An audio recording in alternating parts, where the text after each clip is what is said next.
యోహాను సువార్త 1వ అధ్యాయము 35 నుంచి 42 వచనం వరకు మనము చదువుకుందాం. మరునాడు మరలా యోహానును అతని శిష్యుల్లో ఇద్దరును నిల్చుండగా అతడు నడుచుచున్న యేసు వైపు చూచి, ఇదిగో దేవుని గొర్రెపిల్ల అని చెప్పాను. అతడు చెప్పిన మాట ఆ ఇద్దరు శిష్యులు విని యేసును వెంబడించిరి. ఏం చెప్తున్నాడు అంటే, మరలా అన్న మాటకు అర్థం ఏంటంటే రెండవసారి. ఏమా ఏం రాయబడిందంట ఆడ? మరలా అంటే అర్థం ఏంటంట? రెండవసారి. అంటే మొదటిసారి ఏం చెప్పాడు అంటే, యేసు వైపు తిరిగి యేసు తన యొద్దకు వచ్చిన ఆ యొక్క యేసును చూసి ఏం చెప్పాడు మొదటిసారిగా అంటే 29వ వచనంలో మనం చదువుకుంటే, మరునాడు ఈ యోహాను యేసు తన యొద్దకు రాగా చూస్తున్నారా, ఇదిగో లోక పాపమును మోసుకొని పోవు దేవుని గొర్రెపిల్ల అని మొదటిసారి యూదులకు, శాస్త్రులకు, పరిసయ్యులకు, సైనికులకు, లోకానికి చెప్పిన మాట. మరలా అన్న మాటకు ఇక్కడ 35వ వచనంలో ఏం వాడుతున్నాడు అంటే, మరునాడు మరలా యోహాను అతని శిష్యులలో ఇద్దరు నిలిచి ఉండగా వారికి చెప్తున్నాడు. ఏమనంటే, అతడు నడుచుచున్న యేసు వైపు చూచి, ఇదిగో దేవుని గొర్రెపిల్ల. హల్లెలూయా. కాబట్టి యోహాను ఇచ్చిన సాక్ష్యం ఏంటంటే, యేసు ప్రభువే ఒక గొర్రెపిల్లగా చూపిస్తూ ఉన్నాడు.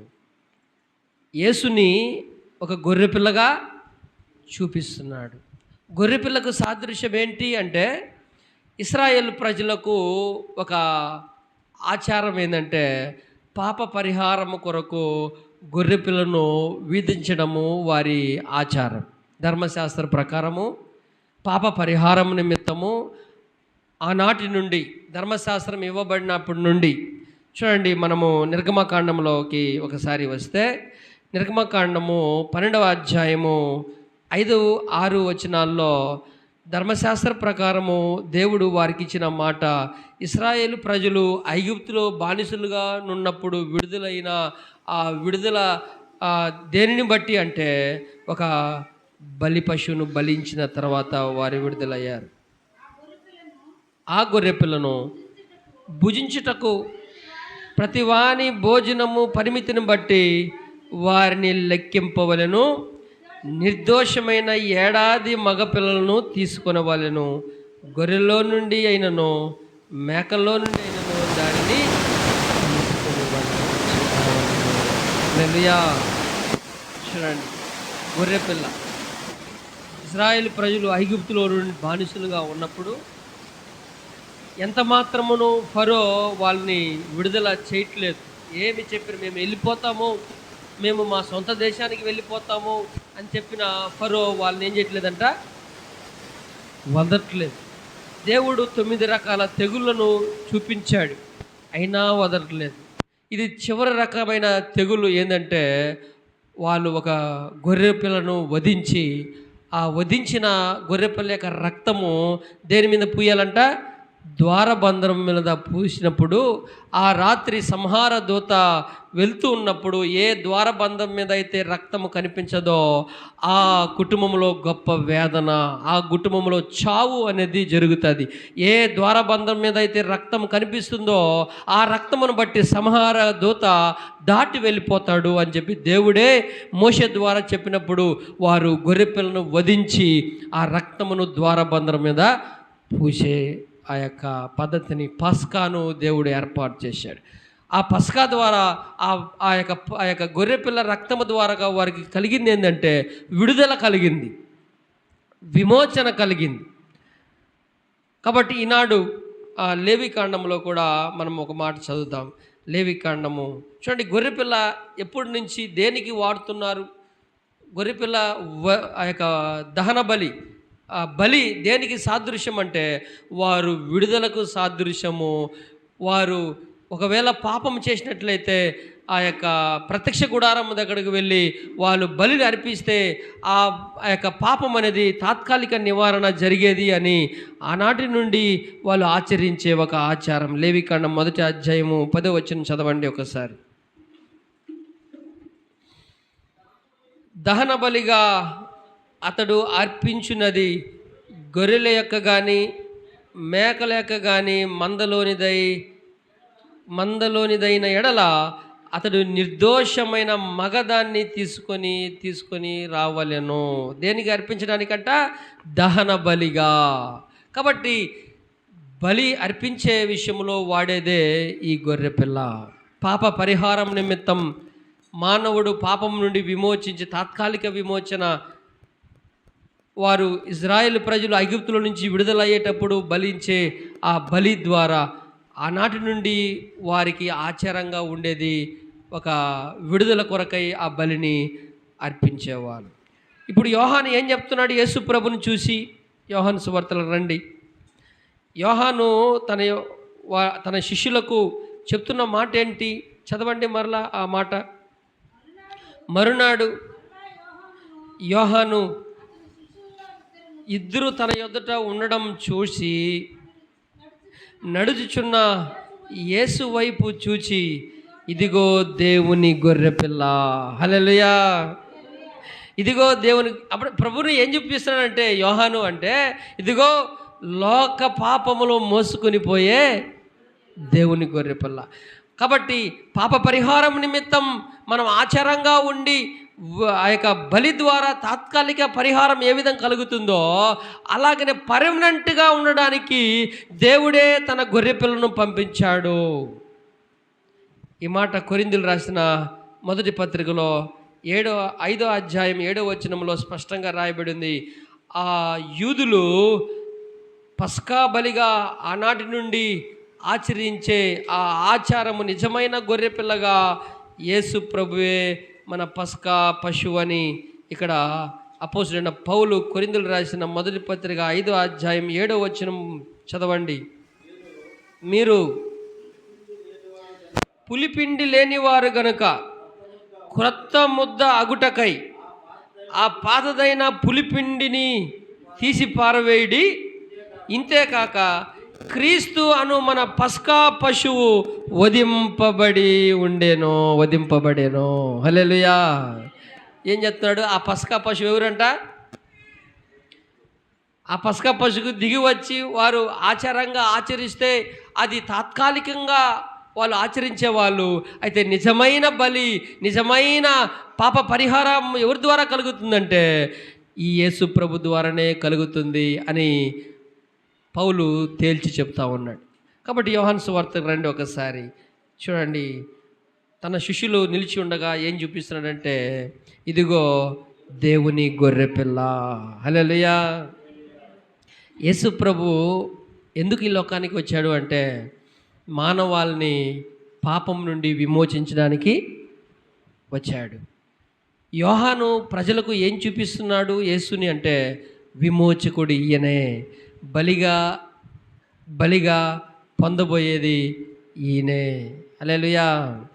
చూడండి ఈ మాట ఇంకా యెషయా గ్రంథములో 53వ అధ్యాయం 7వ వచనం ఒకసారి చదువుకుంటే అక్కడ యెషయా గ్రంథము 53వ అధ్యాయం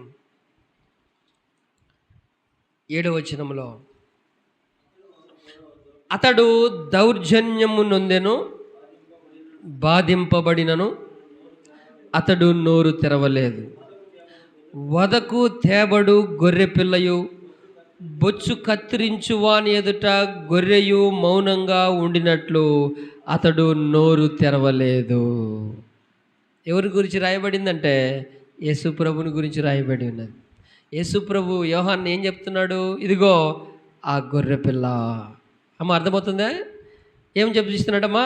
ఇదిగో ఆ గొర్రెపిల్ల, దేవుని గొర్రెపిల్ల, వధింపబడుటకు వచ్చిన గొర్రెపిల్ల, మానవాళ్ళని పాపంలో నుంచి విమోచించుటకు వచ్చిన ఆ గొర్రెపిల్ల ఎవరంటే ఇదిగో ఈయనే. ఈనాడు మనం గ్రహించాల్సింది ఏంటంటే యేసు ప్రభును ఎందుకు మనము విశ్వసిస్తున్నాం, యేసు ప్రభుని ఎందుకు మనం సేవిస్తున్నాం, యేసు ప్రభు యొద్దకు వస్తే మనకి ఏం దొరుకుతుంది? ఆయన ఎందుకు ఈ లోకానికి వచ్చాడు? మానవాళిని పాప విమోచన కొరకై ఆయన వచ్చాడు. ఒక మాట చదవండి. తిమోతి రాసిన మొదటి పత్రిక 1వ అధ్యాయము 15వ వచనంలో స్పష్టంగా చెప్పిన మాట ఏంటంటే, చూడండి, తిమోతికి రాసిన మొదటి పత్రిక 1వ అధ్యాయం 15వ వచనం. ఎందుకు యేసు ప్రభు లోకానికి వచ్చాడు? పాపులను రక్షించుటకు క్రీస్తు యేసు లోకంలోనుకు వచ్చెనను వాక్యము నమ్మదగినదియు పూర్ణ అంగీకారమునకు యోగ్యునై ఉన్నది. ఎందుకోసం వచ్చాడంటయ్యా యేసు ప్రభు లోకానికి? పాపులను రక్షించడానికి. అదే ప్రక్రియలో యోహాను యేసుని ఏమని పరిచయం చేస్తున్నాడు? ఇదిగో దేవుని గొర్రెపిల్ల. పాప పరిహారం అవ్వాలంటే ఆనాడు గొర్రెలను వధించేవాళ్ళు. ఆనాడు గొర్రెపిల్లల రక్తము ద్వారా వారు విమోచన జరిగింది. వారు ఐగుప్తుల నుండి విడుదలయ్యారు. ఈనాడు పాపం నుండి విడుదలవ్వడానికి యేసు ప్రభు ఈ లోకానికి వచ్చాడు. హల్లెలూయా. అమూల్యమైన రక్తం. చూడండి, పేతురు రాస్తాడు ఈ మాట, అమూల్యమైన రక్తం. పేతురు రాసిన మొదటి పత్రిక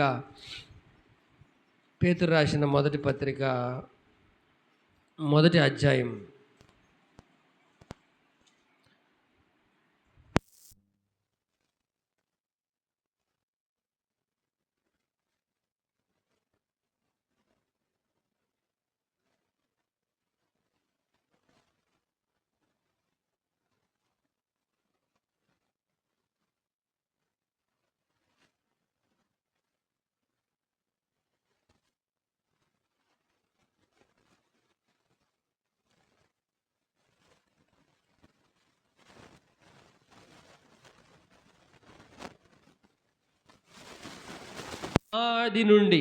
ఆదాము నుండి వచ్చి సంక్రమించిన పాపం ఏదైతే ఉందో, జన్మ పాపం ఏదైతే ఉందో, ఇలాంటి పాపము యేసు ప్రభు రక్తము చేత కడగబడి మనమందరం కూడా విమోచించబడ్డాము.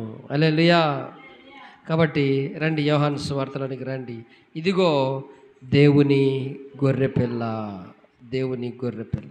ఈనాడు యేసు ప్రభు యొద్దకు వస్తున్నాం. మనము గ్రహించాల్సింది ఏంటంటే, ఎందుకు ఆయన్ని విశ్వసించాం? ఎందుకు ఆయన్ను నమ్ముకోగలిగాం? ఆయన నమ్ముకోవడం వల్ల మనకు ఏంటి ప్రయోజనం అంటే, మన పాపము నుండి మనము విమోచించబడడానికి.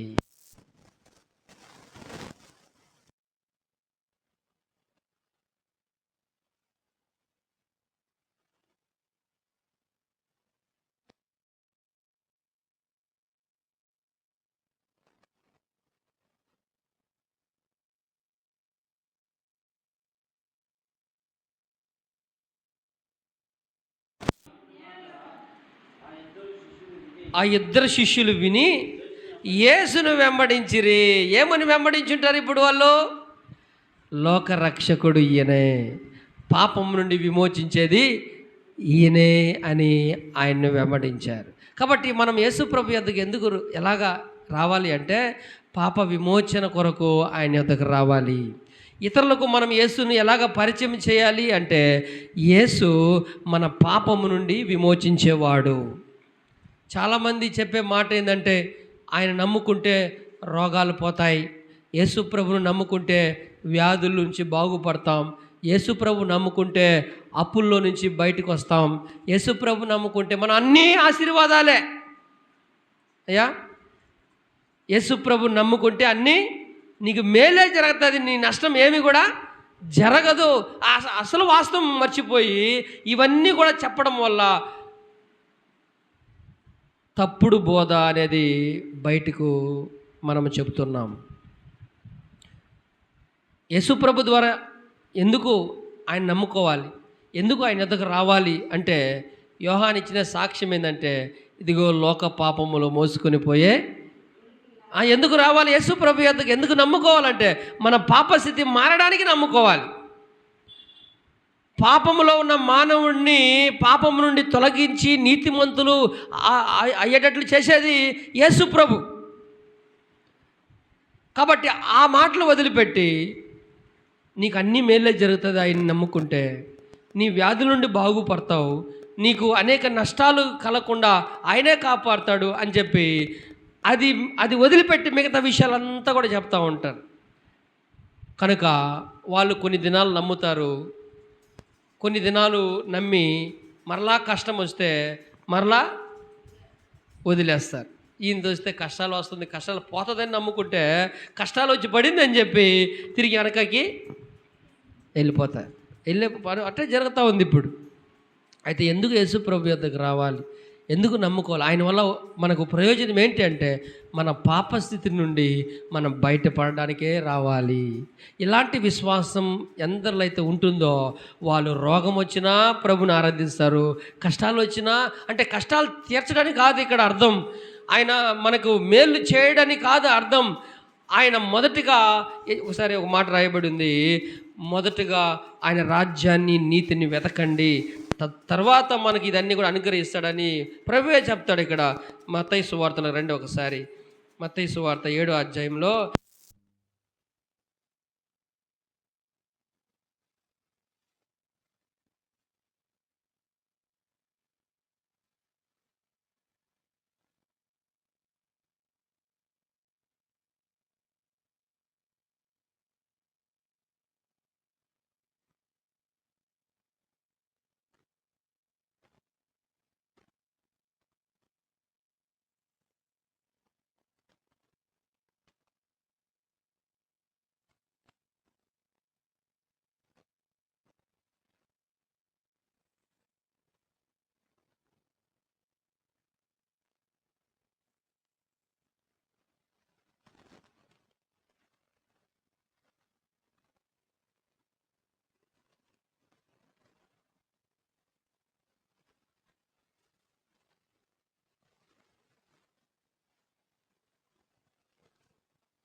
రక్షింపబడిన వాడు లాజరు అయితే నిత్యము సుఖ సంతోషతో ఉండేవాడు ఎవరంట?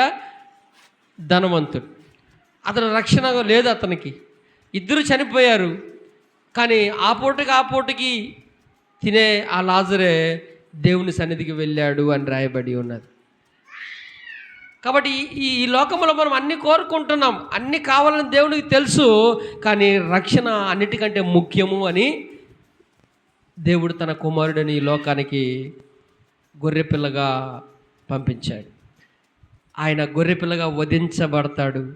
ఆయన ఆ యొక్క వధించబడిన ఆ గొర్రెపిల్లగా ఆయన కలువరిశిలో కార్చిన రక్తము ద్వారానే నీకు నాకు మన పాపం నుండి మనము విమోచించబడుతున్నామనే సంగతి యోహాను తన శిష్యులకి మరలా చెప్పాడు. రండి యోహాను సువార్తకు రండి 38 నుంచి. యేసు వెనుకకు తిరిగి వారు తన్ను వెంబడించుట చూచి మీరేమి వెతుకుచున్నారని వారిని అడగగా రబ్బీ నీవెక్కడ కాపురం ఉన్నావని ఆయనను అడిగిరి. రబ్బీ అను మాటకు బోధకుడని అర్థము. నువ్వు ఎక్కడ కాపురం ఉన్నా మేము చూడాలి అని యేసు ప్రభు శిష్యులు అనగా యోహాను చెప్పిన తర్వాత ఆ మాటలు విని యేసు ప్రభును వెంబడించారు. నువ్వు ఎక్కడ కాపురం ఉన్నావు మేము చూడాలి అని అడిగినప్పుడు ప్రభు ఆహ్వానించిన ఆహ్వానం చాలా బాగుంటుంది. 39 నుంచి వచ్చి చూడుడి అని ఆయన వారితో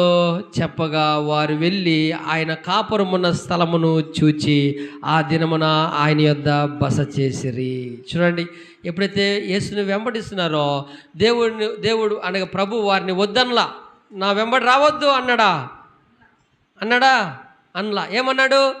రండి వచ్చి చూడండి. కాబట్టి యేసును వెంబడించే ప్రతి ఒక్కరును వాక్యం ఏంటుందంటే ఆయన ఎవరిని తోసేసే దేవుడు కాదు అంట. అలా చెప్పండి గట్టిగా.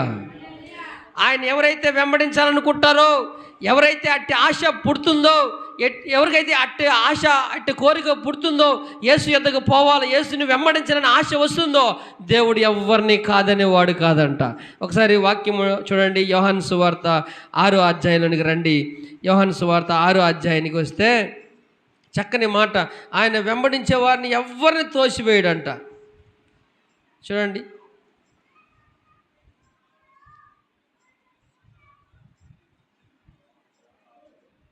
6వ అధ్యాయం 37వ వచనం నుంచి చదవండి. 37వ వచనం.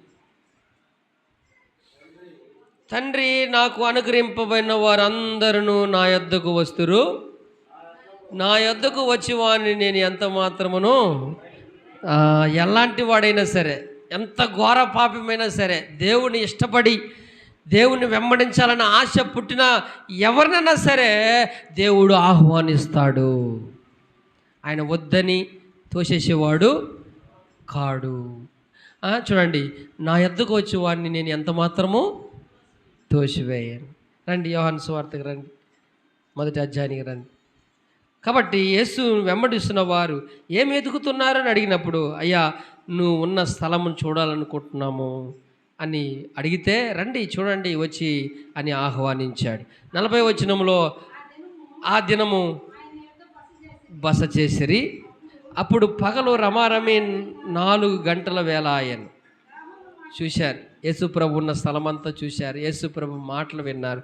విన్నాక వారిలో వచ్చిన విశ్వాసం బలమంగా నాటుకుంది. వారు పొందిన అనుభవం, యేసు ప్రభు ఆ యొక్క నివాస స్థలం చూసిన వెంటనే ఆయన కొన్ని మాటలు విన్నారేమో, యేసు ప్రభు కొన్ని మాటలు చెప్పాడేమో, వెంటనే వారు నమ్మకం ఏర్పడి, చూడండి 40వ వచనంలో ఏం చెప్తున్నాడంటే, యోహాను మాట విని ఆయనను వెంబడించిన ఇద్దరిలో ఒకడు సీమోను పేతురు యొక్క సహోదరుడైన ఆంద్రెయ. ఇద్దరు వెంబడించారు కదా, ఆ ఇద్దరిలో ఒకని పేరు ఏంటంట? ఆంద్రెయ. ఈ ఆంద్రెయ యేసు నివాసం చూశాడు, యేసుని కల్లారా చూశాడు. మెస్సయ్యగా ఈ బాప్తిస్మిచ్చి యోహాను మాట విని ఆ యొక్క యేసు ప్రభు స్థలాన్ని దర్శించి చెప్తున్న మాట 41వ వచనం చదవండి, అద్భుతంగా ఉంటుంది. ఇతడు మొదట తన సహోదరుడైన సీమోను చూచి మేము మెస్సయ్యను కనుగొంటిమని అతనితో చెప్పారు. మొదటి సాక్ష్యం, మొదటి యేసు ప్రభుని లోకానికి చెప్పిన ఎవరు అంటే ఆంద్రెయ. ఎవరికి చెప్పాడు అంటే తన సహోదరుడైన సీమోనుకి. చూడండి, అతను నమ్మిన విషయం, అతను కనుగొన్న సత్యం, యేసుని లోకరక్షకుడిగా విశ్వసించి నమ్మి తన కుటుంబ సభ్యుడైన తన సహోదరునికి చెప్పాడు, చాటి చెప్పాడు, సువార్త ప్రకటించి మేము మెస్సయ్యను కనుగొంటిమి. మెస్సయ్య అంటే అర్థం ఏంటి? అభిషక్తుడు. మెస్సయ్య అంటే అర్థం ఏంటి? యేసు క్రీస్తు. చూడండి ఆ మాట 42వ వచనంలో చూస్తే, యేసు యేసు యొద్దకు అతన్ని తోడుకొని వచ్చాను. మెస్సయ్య అను మాటకు అభిషక్తుడు అనే అర్థం. చూడండి, అభిషక్తుడు అన్న మాట అక్కడ 1వ అంకేసి ఉంటుంది, కింద రాయబడింది మాట క్రీస్తు. మెస్సయ్య అంటే క్రీస్తు, మెస్సయ్య అంటే అభిషక్తుడు. కాబట్టి ఈ లోకానికి పూర్తి పదం ఏంటంటే యేసు క్రీస్తు. యేసు అనగా తన ప్రజలను వారి పాపముల నుండి రక్షించువాడు ఆయనే అని యేసు ప్రభుకి ఆ పదానికి అర్థము. క్రీస్తు అంటే అభిషక్తుడు, అంటే మానవుణ్ణి పాపములో నుండి విమోచించబడడానికి అభిషేకించబడిన వ్యక్తి అని ఆ మాటకు అర్థం. హల్లెలూయా. ఈనాడు ఈ యొక్క ఆంద్రేయ యేసు ప్రభుని కల్లారా అతను విశ్వసించి నమ్మిన తర్వాత వెంటనే తడవ చేయక వెంటనే ఈ యొక్క అనుభవాన్ని ఎవరితో చెప్పాడంట? సీమోను అనే తన సహోదరుడు. చూడండి, తన కుటుంబాన్ని ముందు చూడండి, సువార్త ఎవరికి చెప్పాడంటే తన కుటుంబంలో ఉన్న వారికే చెప్పాడు ఈ ఆంద్రేయ. ఆ సీమోను ఆంద్రేయ మాట విని నేరుగా యేసు ప్రభు వద్దకు వచ్చాడు. ఎలా చెప్పండి? చూడండి, ఇప్పుడు ఎక్కడ తోడుకు వచ్చాడంటే 41 నుంచి చదవండి ఒకసారి.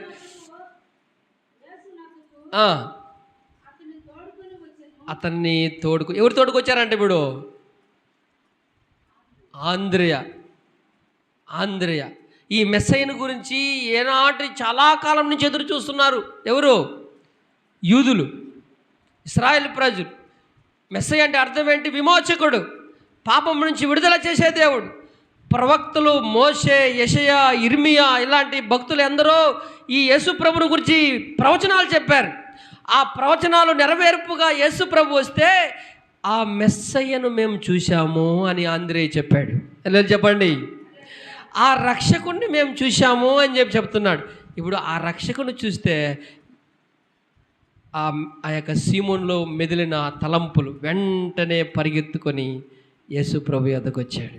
42వ వచనంలో చెప్పబడిన మాట చదివితే, యేసు యొద్దకు అతను ఏం చేశాడంట? తోడుకొని వచ్చాడంట. యేసు ప్రభు ద్వారానే మనకు రక్షణ, ఆయన నిజమని మేము ఆయన చూశాము అని చెప్పి తోడుకొని వచ్చాడు. వెంటనే ఆయన రాగానే ప్రభు చెప్తున్నాడు అర్థము. చూడండి, అతను రాగా చూసి యేసు అతని వైపు చూచి, నీవు యోహాను కుమారుడు అయిన సీమోను, నీవు కేఫా అనబడుదువు అని చెప్పాను. కేఫా అనగా ఆ మాటకు రాయి అని అర్థము. హల్లెలూయా. ఈనాడు మనము కలిగిన అనుభవం, మనము యేసు దగ్గరకు వచ్చిన తర్వాత మనకు కలిగిన అనుభవాన్ని మనం ఇతరులకు పంచేవారుగా ఉండాలి. హల్లెలూయా. ఏమని పంచాలా? యేసును లోకానికి ఏమని పంచాలా? నీ కుటుంబంలో ఉన్న బిడ్డలకు యేసు ప్రభుని గురించి ఏమని చెప్తావు? యోహాను ఏమని చెప్పాడు? ఇదిగో లోక పాపములు మోసుకొని పోయే, ఇంకేం లేదు చెప్పడానికి, ఇంకేం లేదు. ఆయన దేవుడే, ఆయన లోకరక్షకుడే, ఆయనే మనను పుట్టించాడు, ఆయనే సమస్తాన్ని కలిగించాడు. ఇవన్నీ ఏమి చెప్పక డైరెక్ట్గా ఏం చెప్తున్నాడంటే, ఇదిగో పాప పరిహారం ఇవ్వడానికి వచ్చిన యేసు ప్రభు. నువ్వు కూడా చెప్పాల్సింది అదే. యేసు ప్రభుని ఎందుకు నమ్ముకోవాలా? యేసు ప్రభు ఎందుకు రావాలా? ఆయన వద్దకు వస్తే ఏం దొరుకుతుందంటే మన పాపం నుండి మనము విమోచించబడతాం. ఇలాంటి మాటలు నువ్వు చెప్తూ ఉండగా పరిశుద్ధాత్మ దేవుడికి చేసే పని ఏంటో తెలుసా? ఆయన పాపమును గురించి ఒప్పింపచేస్తాడు, నీతిని గురించి ఒప్పింపచేస్తాడు, తీర్పుని గురించి ఒప్పింపచేస్తాడు. ఈ మాటలు వారు వింటుండగానే ఆ కార్యక్రమం చేసేవాడు దేవుడు. ప్రభు యొద్దకు తీసుకొచ్చేది పరిశుద్ధాత్మ దేవుడు. హల్లెలూయా. కాబట్టి ఆంద్రేయ చెప్పిన మాటను విని సీమోను పేతురు యేసు ప్రభు యొద్దకు వచ్చాడు. యోహాను మాట విని యోహాను శిష్యులు యేసు ప్రభుని ఏం చేశారు? వెంబడించారా లేదా? వెంబడించారా లేదా? మనం చదివిన మాట అదే కదా. 35, 36 వచనంలో ఏం చదువుకున్నాం? యోహాను చెప్పాడు సాక్ష్యం ఏమని? ఇదిగో దేవుని గొర్రెపిల్ల. ఆ మాట విని వెంటనే ఈ శిష్యులు ఏం చేశారు? యేసు ప్రభుని వెంబడించడం మొదలుపెట్టారు. చదవండి ఆ మాట మరలా ఇంకోసారి, ఈ 35, 36. మరునాడు మరలా యోహాను అతని శిష్యులలో ఇద్దరు నిలిచి ఉండగా అతడు నడుచుచున్న యేసు వైపును చూచి, ఇదిగో దేవుని గొర్రె పిల్ల అని చెప్పాడు. అంతే. వెంటనే ఏం చేశారు వీళ్ళిద్దరూ? ఎవరిని వెంబడించారు? యేసును వెంబడించారు. హల్లెలూయా. కాబట్టి ఈనాడు యేసుప్రభుని ఎందుకు వెంబడించాలి? యేసుప్రభు ఎందుకు మనము ఆయన యొద్దకు రావాలి అంటే, మనం పాపం నుండి విడుదల పొందడానికి, ఆ యొక్క రక్షణ పొందుకోవడానికే మనం ఆయన్ని ఎదుగు రావాలి. రక్షణ పొందినాక మన అవసరతలన్నీ దేవుడే క్రమక్రమంగా మన అవసరతలన్నీ కూడా దేవుడు తీరుస్తాడు. ఒకవేళ అప్పు బాధల్లో మనం ఉన్నామా, దేవుని సహాయం చేత దాన్ని ఆ అప్పు బాధలు తీర్చుకోవడానికి దేవుడే సహాయం చేస్తాడు. ఒకవేళ రోగాల చేత ఉన్నామా, దేవుడే ఆ రోగాల నుంచి విడుదల చేస్తాడు. చేయడానికి కాదు, ఇక్కడ ముందు నీకు కావాల్సింది రక్షణ. ఆయన నిన్ను రక్షించి నీలో ఉన్న పాపాన్ని కడిగి నిన్ను పరిశుద్ధునిగా చేసి, ఒకవేళ ఈ భూమి మీద నుంచి నువ్వు విడిచి వెళ్ళాక నీకు పరలోకాన్ని ఇవ్వడానికే దేవుడు ఈ లోకానికి వచ్చాడు.